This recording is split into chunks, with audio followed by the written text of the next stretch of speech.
Hey everyone, welcome to the pod. So grateful that you're here with me today to listen in on my conversation with Della Duncan, an economist. And her focus is on a more equitable, sustainable, and enlivened world. So a very unique perspective on the economy. You're going to love this conversation we had. I learned a ton. Della is the host of the Upstream podcast. You got to give it a listen. It's produced so well, and it's specifically a great episode on worker co-ops.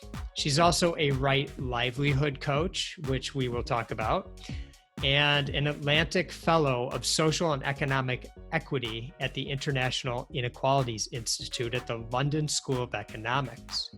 She's a gross national happiness trainer.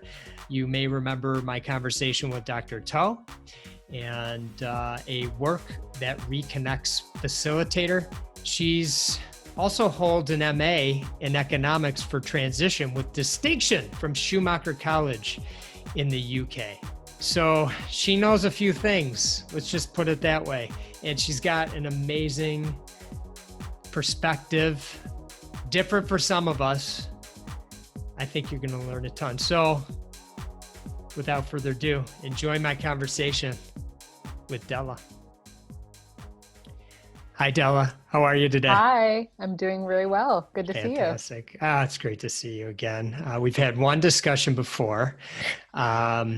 Dr. Toe introduced us. I'm very grateful to him for that. And I actually thought maybe I'd start our conversation with a favorite quote of yours, which actually comes from him. I'll read it. The economy is not an end. Economy is a means. The end is satisfying human needs. That is what the economy is for. The goal of the economy should be around what brings humans happiness and well-being. But even that is not enough because we live in a time when the impact of the economy on nature and the environment has been so destructive that if you only focus on human needs, that will also be insufficient. Economy should be serving the needs not only of humans, but of the entire living system or ecosystem and the planet herself. Wow, what a quote. Talk to me about that.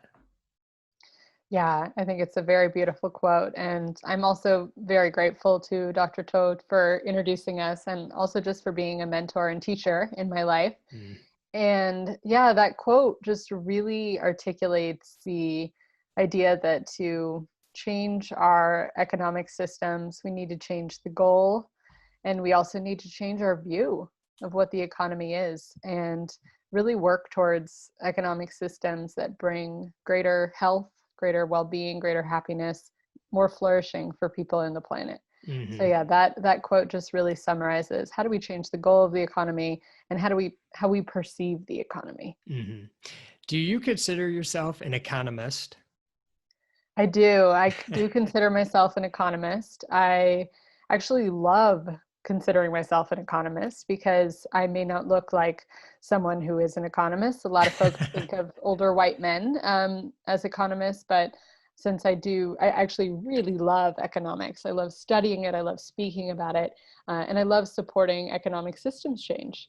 Mm-hmm. So I would absolutely say I'm an economist. I am inspired by Kate Raworth. Kate Raworth's a British economist, and she calls herself a renegade economist. So I actually have adopted that myself as well. And what does that mean exactly? Yeah, to be a renegade economist is to think about and look at traditional economic thinking and traditional economic teaching. So if you were in a classroom in college or university, if you think about how economics is taught, there's all these underlying assumptions that are built in. And there's all these voices that are not part of the discussion and not part of the teaching. Mm-hmm. So to be a renegade economist is to seek out those other perspectives, those other voices, to challenge traditional economic thinking and to rethink economics. And so that the discipline of economics can lead to economic systems change that is more sustainable and more equitable. Mm-hmm. You actually have a Master of Arts in Economics for Transition. with distinction, by the way, from Schumacher College in the United Kingdom. But I wondered, what is that type of degree? Could you explain that? Yeah. So there is this movement called the transition movement, this transition town movement. It actually was born in Totnes, England. And Mm-hmm. it was actually a group of permaculturists, which are people who practice horticulture in very deep alignment and relationship with the planet, with ecological systems. And so they created this transition town movement to transition their town of Totnes away from fossil fuels. And it also included an inner transition, so a reconnection with nature and with the living earth. And since Schumacher is in that town, they really enjoyed that frame. And they were inspired by one of the leaders of it, Rob Hopkins, and actually worked with him closely on the degree to create this Economics for Transition master's program. And so it was a program that was about transitioning away from fossil fuels and transitioning to more human and planetary flourishing. Now, the degree now is called regenerative economics, just because that framing felt a little bit wider in scope, and also more people are having an interest in regenerative economics, but it's largely the same thing. Okay. And, in your studying of economics, I'm curious, especially as it relates to the US, what have you learned about our relationship to economics? Our relationship as individuals or as business folks, As a or society here in the United States? yeah. Yeah, when I often ask people what do they think of when they hear the word economics, they think of something that's either very boring or very quantitative, or a lot having to do with greed or things they don't understand. And economics is kind of, as a discipline, has gone through this kind of scientification. So it's become almost like a science that's value free, that's very mathematical, very quantitative, and people assume that to be so. And so I really love to get people to think that economics actually is much more than that. It does have math in it, it does have a science to it, but it's actually really embedded with some deep questions about who we are as a species, how we want to meet our needs, what do we think of as fair, what needs should be met through collaborating, what needs could be met through competition. So there's all these questions that go unquestioned in traditional economic thinking. So I do try to expand people's concept of what economics is. With what's happening now in this, with COVID, and with so many people losing their jobs and a lot of uncertainty for the future, do you feel that, whether consciously or unconsciously, and there's, let me just back up, there's a lot of talk about, we got to get the economy back going, we got to get people back to work, et cetera. Have you noticed, or in studying, have you noticed that there's more awareness put on this at this time? Like, what does the economy mean, and what is its importance to our collective well-being as a society? And I'm speaking specifically about the United States. I know it's different, could be very different in different countries. Yeah. I got to speak with an economist named Jason Hickel recently, and he pointed out that if we look at which economies or which countries are having the most suffering happening because of COVID, it's those countries that have neoliberal economic frameworks, and mostly the ones that are, non-universal healthcare and private healthcare, things like that, and a lot of disparities built into systems, such as structural racism. So when we look at this, we see that in the US, the economy has also increased the suffering due to COVID. And of course, then people who are very reliant on their income from their jobs to meet their basic needs are having to make tough decisions about whether they work or whether they take care of their health. And if we were to have more government support, such as universal healthcare, and also possibly a basic income, something like that, then we can have a little bit more cushion, a little bit more safety, a little bit more support, so people wouldn't have to make that choice. Is But there we any? are, just really quick, we are seeing also, though, COVID-19 as an inequality ratchet. So we are unfortunately seeing income disparity and wealth disparity growing right now. So we do have a lot of billionaires making so much more money now. Mm-hmm. And that's very difficult to see, particularly with people losing their jobs. Is there anything we're doing well right now? Who is the we? Oh, no, that's a good question. That's fair. I guess just, again, as a society, as a country, as it relates to, since we're specifically speaking about the economy, are there things that you're seeing that the federal government or even some of the state governments have handled somewhat well? Okay, yeah. So I did see that the governor of California, Gavin Newsom, he just sent out a message saying for anyone who has Medi-Cal during the time of COVID-19, don't worry about your benefits. They will be maintained. No matter if you have any changes to your situation, we will keep that agreement so that no one is knocked off of their Medi-Cal coverage. So I felt that was a very hopeful, beautiful thing. I'm also seeing, it's very tricky, but I am seeing, because we're not just experiencing the COVID-19 pandemic, but also an uprising of Black Lives Matter and more people being really aware of the structural racism. I am seeing people really connect COVID-19 and structural racism and really ask, why are people of color disproportionately affected by COVID-19? And so there are some states and leaders who are trying to say, how can we address that? How can we change that? And I have seen a lot of cities and states making different decisions about where funding goes, let's say, in their budgets, away from policing perhaps to other services, but also trying to figure out how do we support those people who are most negatively impacted by COVID-19. So I am seeing positive leadership in those areas. Is there a country or countries that you look to and you're impressed, or you think that they're doing many of the right things in our world? Yeah, absolutely. I would say there's lots of things all over the world that inspire me. A few examples that come to mind are Costa Rica not having a military, also the rights of nature movements that are happening around the world, such as countries who've made a river have personhood so that it's protected. Or there's also or countries who've changed their constitutions to bring in the rights of nature, for example. There's also a big movement for changing the goal of economies in other countries, such as Wales. Wales, they have the Well-Being of Future Generations Act, really putting the well-being of future generations at the heart of their economic policies. You have Bhutan, who has gross national happiness. And you also have New Zealand and the Prime Minister of New Zealand really centering well-being.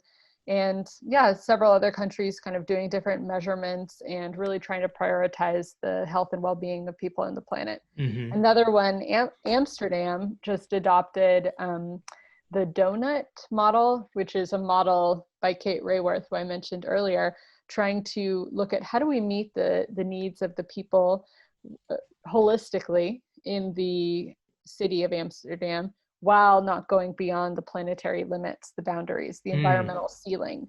Okay. So basically not just growth, but growth so that we're meeting human needs while staying within the needs of the planet.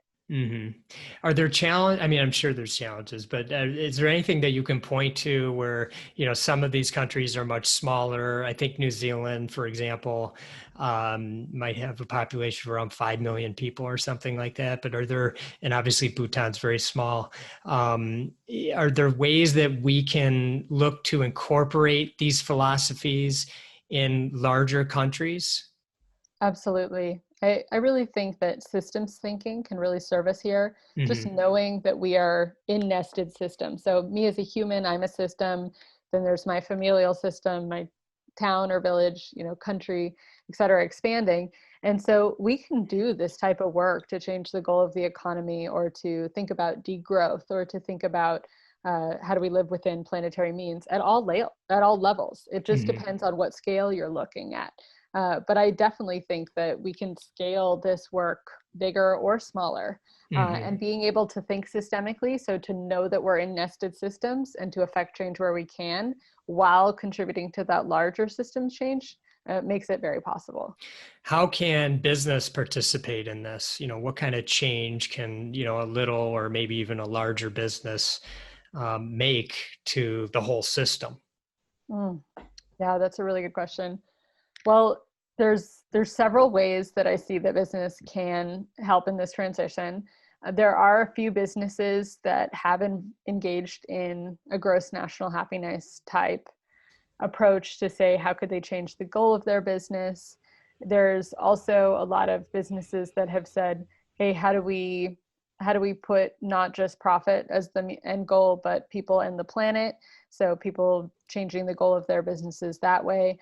Then you have several business owners who hand over their businesses to their employees. So going from a traditional business model to a worker-owned cooperative, or an ESOP, right? An employee stock ownership plan. That would be kind of the light version of that. Mm-hmm. You also have businesses partnering with other not-for-profit or charity organizations to support mission-driven organizations and groups. That's also very helpful. Mm-hmm. Businesses can look at their own supply chains and look at ethics and sustainability throughout their organization. And particularly right now, one thing that I'm loving is a lot of businesses that I'm on, email listservs for and things like that, or following their Instagram accounts. They're all looking towards how do they bring an anti-racist lens to their work? Mm-hmm. Yeah. How do they perpetuate racism? How do they contribute to it? And then how could they, in fact, go against that and really show up on behalf of Black Lives Matter and, more equitable systems? Mm-hmm. First, could you explain gross national happiness, its origins, and how it's fitting into business? And, is there a company that you might point to as a good example of incorporating it? Yeah, so gross national happiness is a movement originating from the Kingdom of Bhutan, which is in Asia.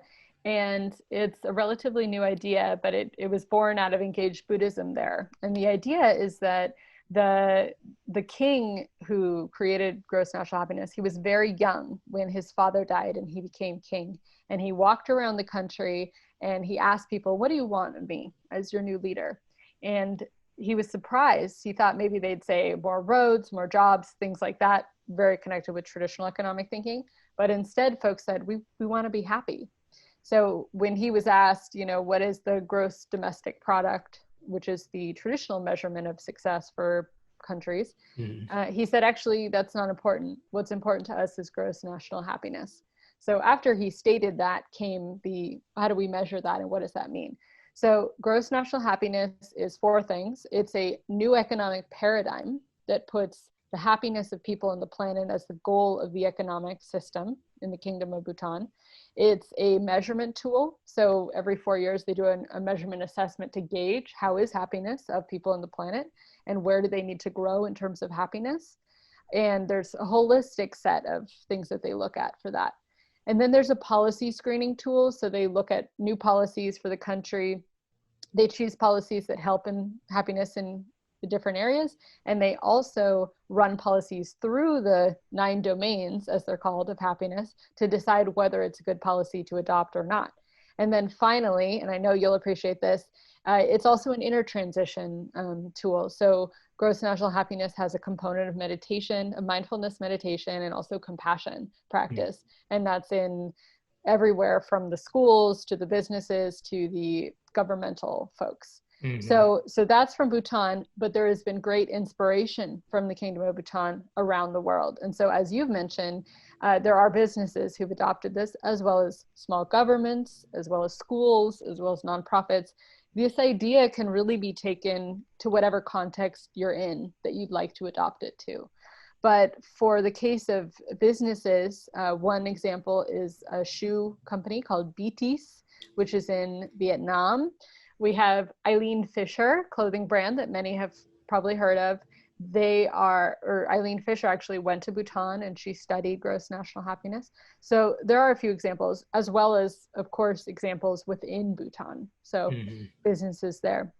But yeah, a company or a business would simply look towards these 4 areas that I mentioned and ask how would they incorporate them within their business practices so that they're changing the goal, not just from profit and from growth at all costs, but from growth of happiness for people on the planet. What do you think are the stucks for businesses, to not do something like this?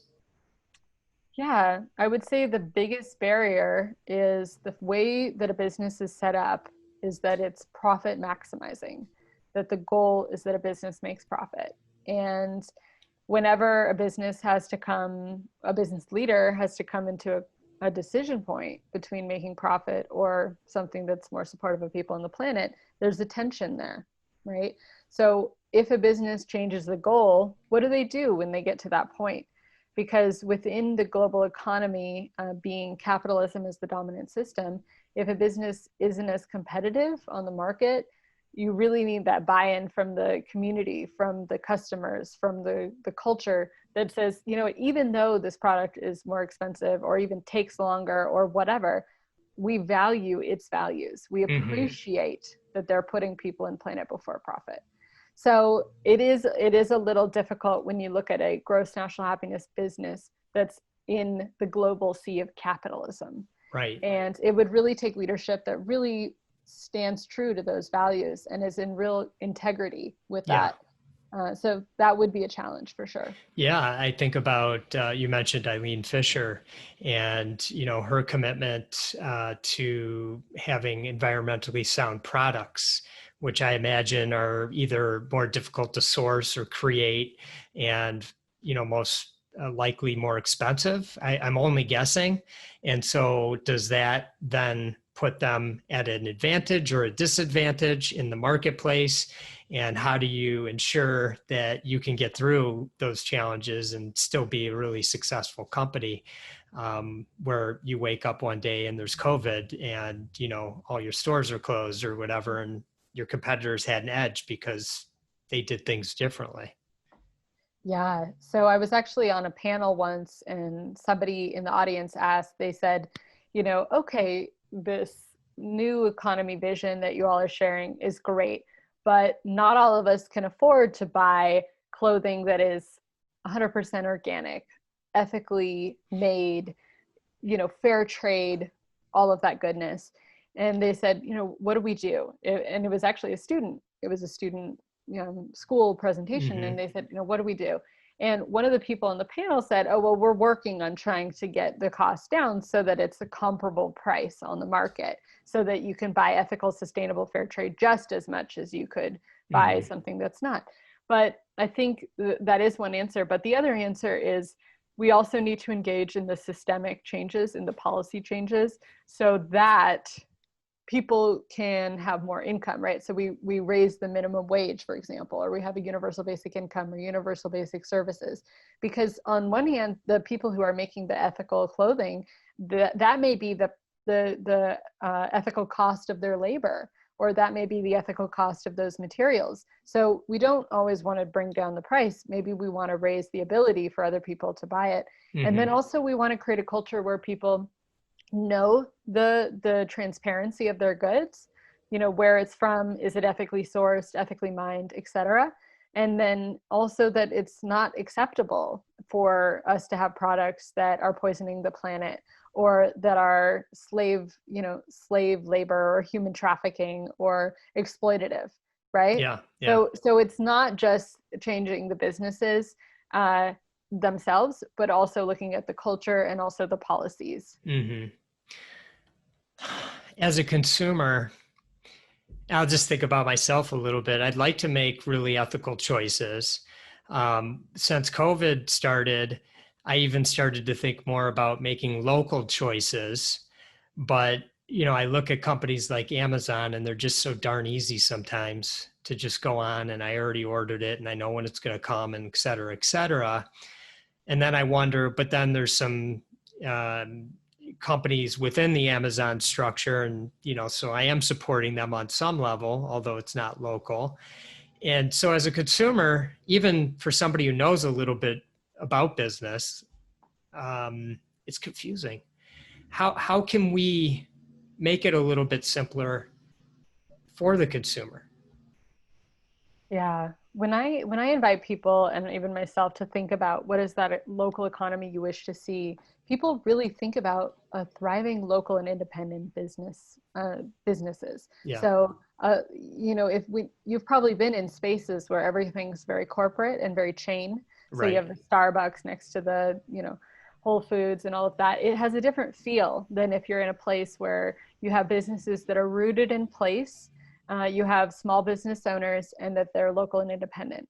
So one of them is rethinking, like, what is that world we wish to see, knowing that COVID is going to disproportionately affect those small businesses. And so right now, if we can, to go even even further out of our way to really Yeah. support those local businesses to keep them open.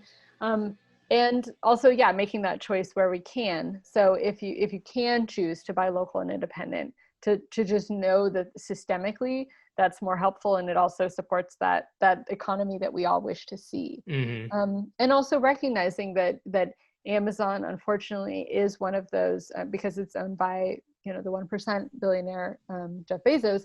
It's actually widening the gap, which inequality hurts everybody. Inequality Hmm. makes societies worse for everyone. Hmm. So yeah, I would say I hear that it's like a difficult switch, and not everyone can do that for financial reasons, but where we can, to educate ourselves and then to choose to buy local and independent. This Hmm. past Sunday was actually Global Localization Day. Oh, really? So it was a day created by Helena Norberg Hodge to just really encourage the local and independent economies around the Hmm. world to thrive. And so Sunday would have been Sunday the 21st. Did I Yes, get that's that right? correct. Yeah, Yeah. June 21st, just in case this recording will probably be sometime in July 2020, as people listen to it. Okay, so let me give you an example. I'm a runner, and I have a certain type of running shoes that I like. They're called Ons. And I generally would buy them from On's website. And then I got thinking, maybe I should buy them from the local running store. So I started to do that. So am I doing the right thing? It's easier for me to go online and order from On, but I want to support them. So is it doing good for the local business and doing good for On? Yeah, I would say buying the shoes that you want from your local business is very supportive of having that local business, and Mm, that's beautiful. I would also say, though, that we don't want to get into the habit of just thinking that economic systems change is only through our consumption, right? Because I have heard this idea of $1 one vote, and how we consume does affect our economy, and yeah. choosing not to support, let's say, Uber or Amazon or Whole Foods does make a difference, of course. Or even if you do utilize those, but you really advocate within them for the change you want to see, Hmm. right? Like supporting the protests or the workers within them. But I do think that, how also can we create leverage shoe companies to be more ethical, and Right. all of that as well. So there's like bigger systemic changes, and then there is us as ethical consumers. But yeah, I would say that's very helpful for you to buy from the local shoe store. Yeah. And I love, so the next level for me is once I get used to buying local, then I say, okay, let me take a look at these shoes. Are they being made ethically? Are they environmentally friendly, or, all those sorts of things? And that takes my awareness, my mindfulness about my product purchases to another level. Absolutely. So Thich Nhat Hanh, the engaged Buddhist teacher, Hmm. he speaks about this word interbeing, and invites us to practice seeing interbeing. And what this means is that we see the relationships embedded in certain things. So Mm. if you, like, you're saying, if you were to take that shoe, to recognize interbeing is to not just see a shoe as an object that just fell out of nowhere, but to see the rubber. Where did the rubber come from? Right. What's the quality of the material? How is it made? Is it organic? Is it not? Is it fair trade? What countries were involved with this? How many times did it fly around the world? I don't know if folks know this, but there's apples that are grown in the UK that are then flown to Japan to get a thin coat of wax on them and then flown back. So Jeez. what's the transportation that's involved? So Hmm. there's all these things to think about. And advocating for more transparency for those products is very important so that we can even make that decision. Mm-hmm. But then how do we lessen the carbon footprint of those products? How do we make those supply chains more ethical? Mm-hmm. And then, of course, the sustainability part. Mm-hmm. Can we do a circular economy thing where the materials are returned once you're done using the shoes so that the materials can be reused? Or maybe the part of the shoe is made out of recycled parts somehow. So, what could we do to make all parts of that transaction more ethical and sustainable? Mm-hmm. Yeah. You have a wonderful podcast. I was sharing this with you before we started recording. It's called Upstream, and it's so well done, so well produced. First question I actually wanted to ask you is talk about the name Upstream and why it became the name of the podcast. Yeah. So it comes from public health and it's a metaphor. And the metaphor is that you imagine that you're standing in the bank of a river and you see someone float by who's drowning. So you jump in to save them and pull them to shore. And then you look up and you see another person floating by the river drowning. So you jump in and pull them to shore. Eventually you look up and you just see all these people floating down the river drowning. And eventually someone or some people have to go upstream to figure out why is everyone falling in the first place. So the reason why we chose this metaphor for the show is because we look at economic issues or challenges such as inequality, homelessness, people not having meaningful work, and then going upstream to the root causes. What is it about our economic thinking? What is it about the way we see ourselves, the way we see the natural world that's causing those downstream problems? I love that. On one of the episodes, you traveled to Spain, I believe to an island or some islands that had worker cooperatives. It was fantastic. Can you talk about a worker cooperative, what it exactly means, and why is it beneficial to have something like that? How does it even work? Yeah. So there's many forms of cooperatives, and the worker cooperative is the one where there's shared ownership and shared governance by all the workers. So you can imagine in the Bay Area, we have a place called Arizmendi Bakery. And so in a traditional capitalist enterprise, you might have the owner, and the owner employs the employees come in, they bake the pizza, and then they go home. And they get paid, right? The employees get paid, but they don't have any share in the profit at the end of the year. So after all expenses are paid, extra money, right? That goes to the owner, or in some cases, the shareholders. So in a worker cooperative, you would have no division between an owner and employees. Everyone would be shared employees. They'd all be employees and they'd all be owners together. So they may still differentiate, and not every decision needs to be made by everyone. But the idea is that they're inherently more democratic and they're inherently more equal. So money, so profit, income generated is much more evenly dispersed. Now, some decide to distribute it completely evenly, such as this Arizmendi Bakery, they do it completely evenly. But in Spain, the example that you gave, the Mondragon Cooperative Corporation, it's actually a bunch of nested co-ops that collaborate together. They have decided collectively that the pay differential ought to be 1 to 6 and no greater. So they do have a pay differential within it, but 1 to 6. And then there are different ways that cooperatives share or distribute the profit at the end of the year as well. Mm-hmm. So yeah, those are the main differences. They're inherently democratic, they share decision making, and then they also share collective ownership and profit sharing.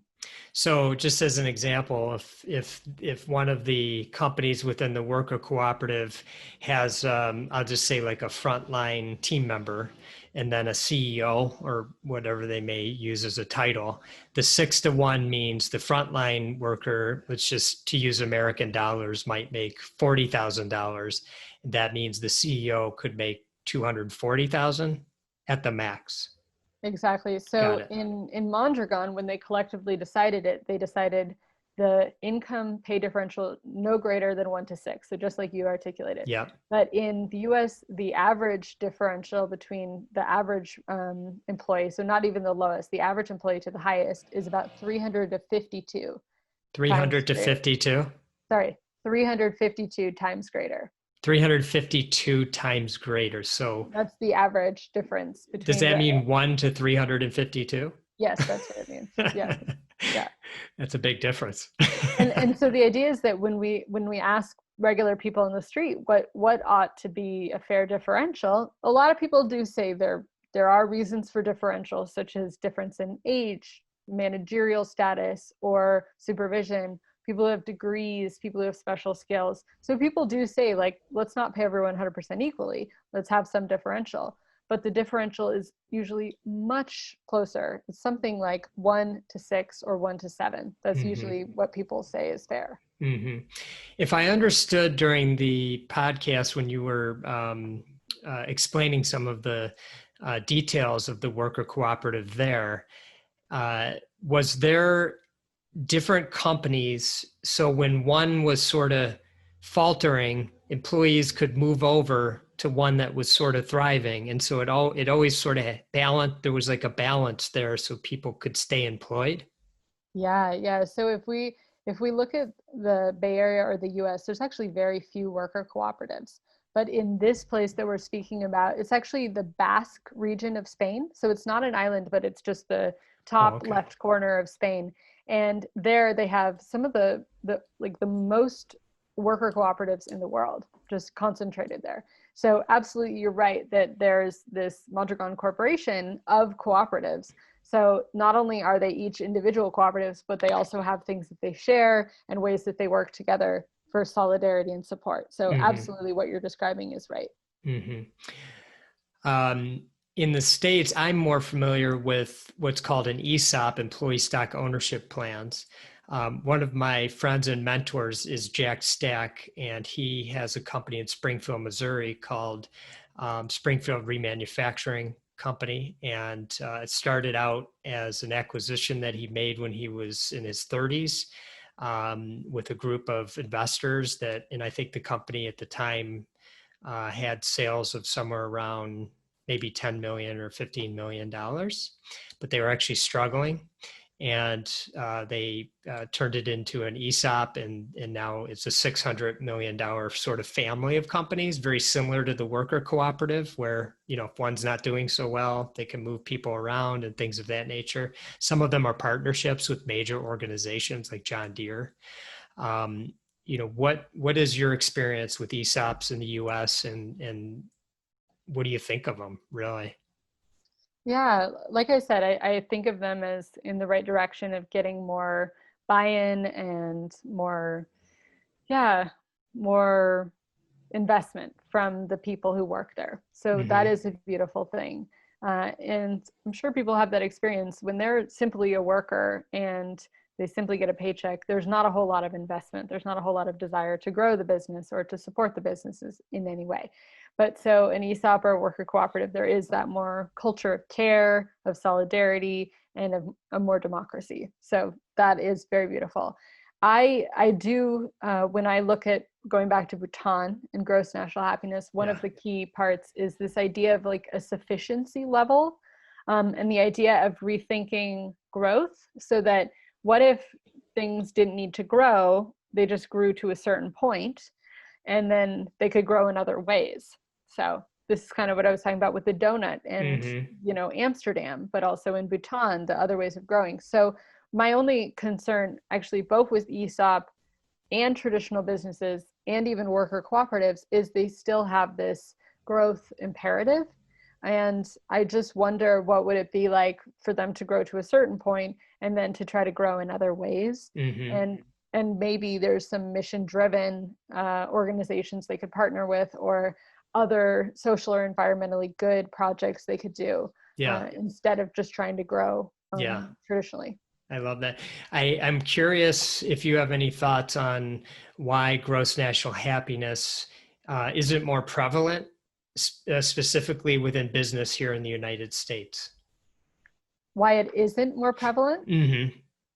Yeah. I don't know if a lot of people have heard about Bhutan and know about gross national happiness in general. I also don't know that like I was in Europe when I met Dr. To. He's in Switzerland. He's the former program director of the Gross National Happiness Center in Bhutan. So that's how he has that connection. Yeah. But yeah, there's just not a whole lot of practitioners in the US who are involved with gross national happiness. And there's also not as many engaged Buddhist practitioners as I've encountered in Europe or Asia, definitely. Mm-hmm. Mm-hmm. So I would say that that kind of idea of systemic thinking and of engaged Buddhism and Buddhist economics just hasn't gone on as much here in the US. Mm-hmm. So, for gross national happiness, you don't necessarily need to be Buddhist or have Buddhist philosophies to incorporate it. It would be my understanding. Is that correct? That's correct. That's Yeah. correct. Yeah. And so, when I look at it, I just think to myself, this would be such a wonderful thing for all businesses to really take a hard look at. And it would be sort of an invitation to leaders of those businesses or to those future business leaders who are starting new ventures or going into the workforce to see how you can really be sustainable and do something very, very different, very meaningful, holistically. So why do you think that people aren't more interested in it? Actually, I'm surprised. I'm not really sure. It's a genuine curiosity of mine. I was fortunate enough to. I was trying to get the book, and it's in German. It's not even printed here in the U.S. I've been talking to Dr. To about that and seeing maybe if we could do something about that. So I think first and foremost, awareness. I do think there would be an appetite for it. There are many organizations that I'm a part of and aware of where I think there are leaders who would embrace these sorts of philosophies. Places like the Small Giants community and the tugboat community and conscious capitalism are three that just come to the top of my mind. So I think there would be. The flywheel could start within those subsets and see where it goes from there. You talk about right livelihood, and I know you work with people on that. And can you explain exactly what that means and how you work with people? Yeah, so it's almost the way that I describe it is career counseling for the new economy. So it's people who are interested not just in getting a job, but creating a livelihood. And I use an expanded definition of work to include work and contribution that's non-monetized. So this is a view that even if you're a parent or a caretaker of a elderly person or someone with special needs, that too is a valid contribution to our society. It's very helpful and it is work, as well as the volunteer work that a lot of people do, and art, music, etc. Right? That's all contributing to our society. So the idea is that to have right livelihood coaching, you would be looking at what are your callings and how can you manifest them. And it also looks at how do you live in greater integrity with your work. So sometimes folks want to change the companies or businesses or organizations that they're in from within to make them maybe more sustainable and ethical, as we spoke about, or to change the governance practices so that they feel like they're more healthy culturally. And then there's also folks who leave a certain business or even an industry because they just find it doesn't align with their values. And then they go to either a different industry or area of work, or they create their own project or thing. So yeah, right livelihood is really just about aligning people's values with their work. Mm-hmm. Love it. For you, when you look at leadership, I'm curious, what comes to mind when you think about what leading with genuine care really means? Yeah. What first comes to mind when you say leadership is this quote by Frederick Buechner. He said, "God calls us to the place where the world's deepest hunger meets our deepest gladness." And it just really resonates with me because we each have different callings, different things that we care about, like you said. And I think that diversity is beautiful. So there's some people who are really touched by working with the natural world, with plants, with horticulture, with growing food. And then there's other people really interested in working with people, with children, right? There's such diversity there. So it's people being able to listen to what is the world calling them to contribute to, what is the world's deepest hunger according to them. And then also the deepest gladness to me is like, where do they come alive? Where do they find flow? Where do they thrive? So it's this idea of people doing what they love to do. And that when people are fully able to express themselves and step into flow, then they're at their most contributing self. So I think of leadership with care as really that listening to oneself and to the planet as to what are they being called to do and to offer, and then to step into that. And that can be very scary. Not everyone does that or does that right away. So to take that calling, to answer that call, is also part of leadership with care, because it's vulnerable and there's some risk taking involved, and it can be scary, but it's a very fulfilling adventure. Oh, I love that. That was perfect. Thank you for that explanation. And I have to thank you for speaking with me today, Della. It has been an absolute pleasure. I learned a ton. Wonderful.